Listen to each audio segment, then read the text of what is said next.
If you sell online, you know how important reviews are to the success of your business. Today, I want to give you 5 strategies that you can use in order to get more 5-star reviews in your shop. Now, I'm going to speak specifically about Etsy today, but these strategies would work no matter where you sell. By the way, if you don't know me, my name's Jess. I've been selling my own handmade jewelry successfully on Etsy and elsewhere online since 2008. So I've been in the game for quite a long time, and I have well over 1,000 5-star reviews for my products. And the strategies I'm going to share are ones that I have learned over the years and also that I've picked up from working with my students.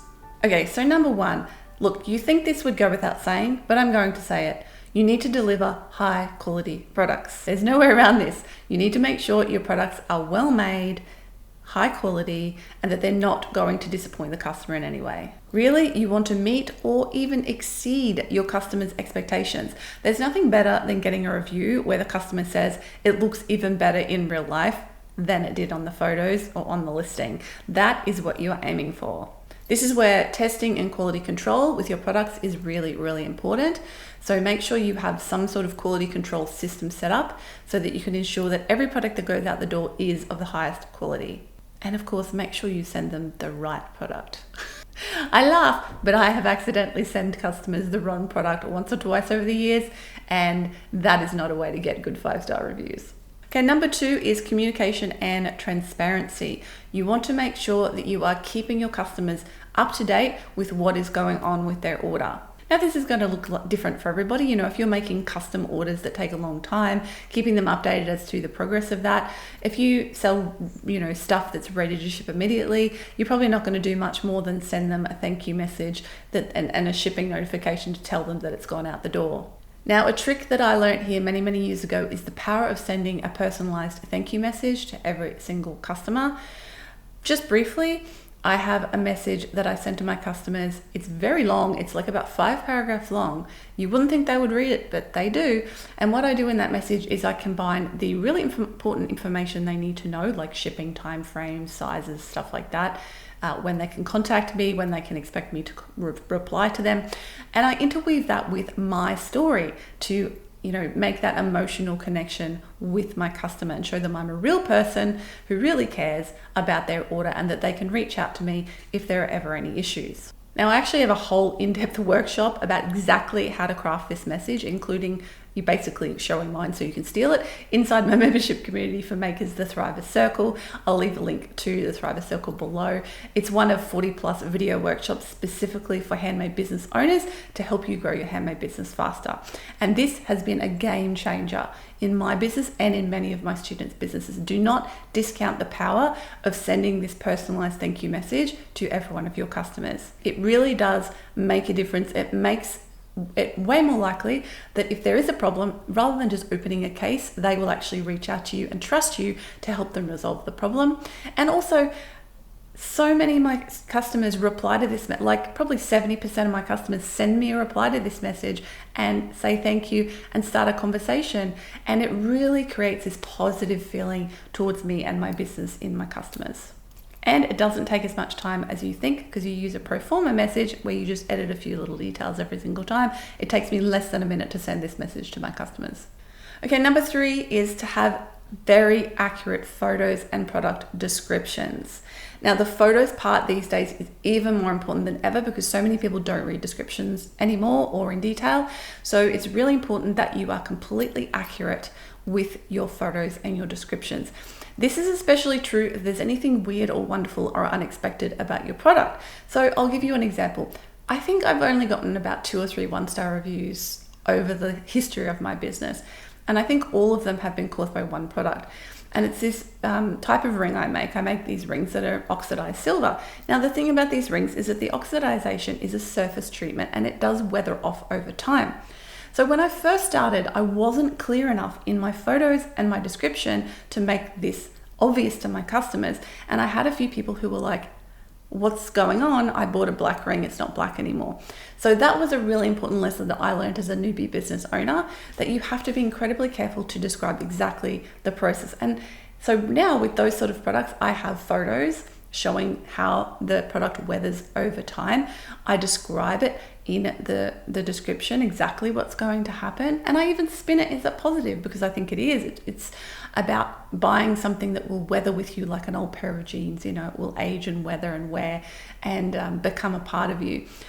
But also I have a text description on my images where I tell people that there's really important information that they need to read in the description because so many people just don't read the descriptions. So you could put that information actually on your photos in text format to make sure that people are not going to miss it. Okay, number 4 is to have excellent shipping. So you want to have beautifully packaged items. You want them to arrive on time, if not earlier than you said they were going to. And this is where it's really important to not overpromise and under-deliver. Okay, so what you want to do is you want to under-promise and over-deliver. Let me repeat that. You want to under-promise and over-deliver.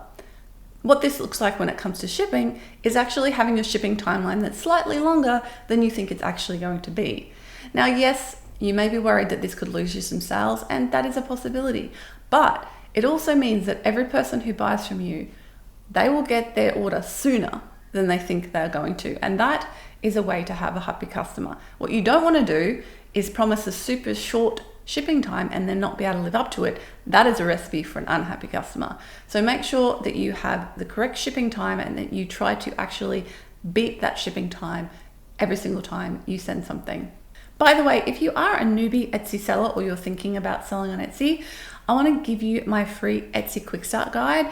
It's a 2-page checklist that tells you all the little steps you need to take that you might not be aware of when it comes to setting up a really excellent Etsy shop. So I've got a link to that in the description below. It's a free download. Make sure to go and grab a copy of that. Okay, number 5 is to respond to all of your reviews professionally. Now, by all your reviews, I mean your negative and your positive reviews. So on Etsy and many other platforms, you have the ability to respond to all your reviews. I strongly encourage you to do this. So when you get a positive review, I strongly encourage you to reply to this and say thank you. Now on Etsy, one of the benefits of this is that when you do reply to a customer's positive review, it locks their review. They can no longer change it.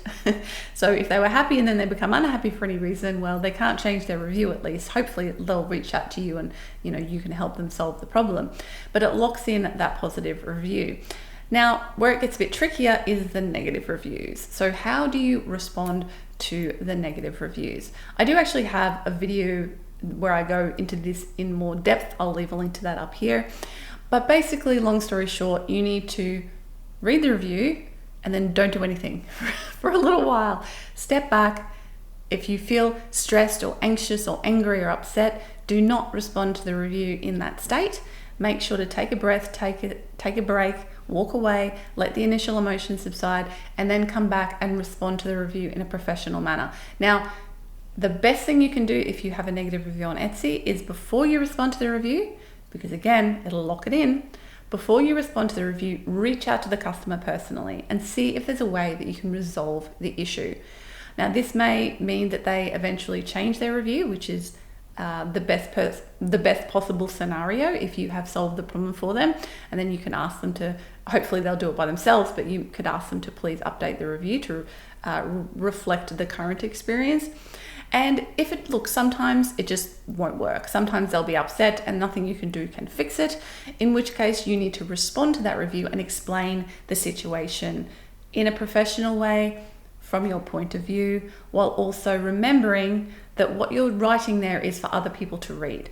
Okay, so you want to write something that if you were a customer coming across your shop and you saw this review exchange, you want to write something where you would go, okay, the person who left a review is in the wrong or is a little bit, So you want to try to help people to trust you through the response to that review. So make sure that it's not snarky or nasty or, in bad faith in any way. Try to be polite and kind to the person, even if they haven't been to you. And just make sure to write something that does explain the situation in a non-emotive way so that you can just then move on from the situation, knowing that you did your best to solve it. Now, we've all had those horror story customers, and I'm sorry, if you are in business for long enough, you will eventually have one. It is just the way of the world. There's always going to be someone who you cannot make happy, and it's just about accepting that and doing your best and then moving on from the situation. But I hope these strategies will work for you to help you to get more 5-star reviews in your shop. I'll leave you here with that video I was talking about earlier about how to respond to negative reviews if you need a little bit more help with that. Goodness knows it's the hardest part of the process. And thank you so much for watching this video. I'll catch you in the next one. Bye for now.